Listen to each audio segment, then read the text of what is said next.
This is just one of 9 fire hydrants currently out of service here in East Haven. And because it's a costly and timely fix, neighbors say they're concerned about not having access to the life-saving tool. It's scary. It's scary because California, that's going on. And I know, California is a big thing to think about, but God forbid, that is our lifeline. Desiree DeLuca and her family have lived here near the corner of Kenneth and Roma Streets for about 5 years.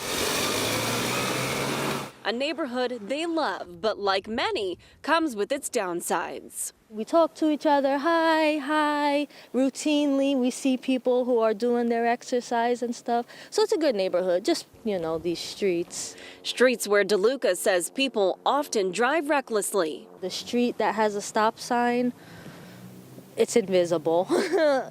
People fly right through it, and that's a worrisome issue. That sort of behavior may have played a factor Wednesday afternoon when East Haven firefighters say someone hit the fire hydrant right near DeLuca's home and drove off.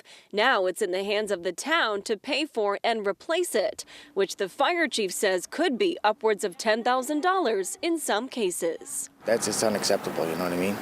If you hit a hydrant, stay, you know what I mean? Steve Dyer also lives near the scene of another crash where another fire hydrant was recently hit, now covered by a traffic cone.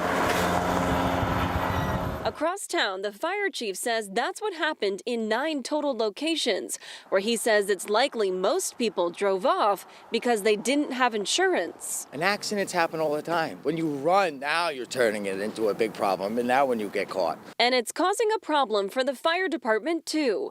They've had to come up with a plan B in situations where they don't have access to the hydrants, something they say wastes precious seconds to save property and lives. What if that is your parents' house, grandparents' house, children's house, and a fire does happen and there's no hydrant outlet? That is nerve-wracking. Now, the fire department is asking people to keep their eyes and ears open. And if you see someone doing this, they say, take down the person's plate number. They're also asking people in impacted areas to check their Ring cameras to see if they got any of it on video. We are in East Haven. Julia LeBlanc, Fox 61.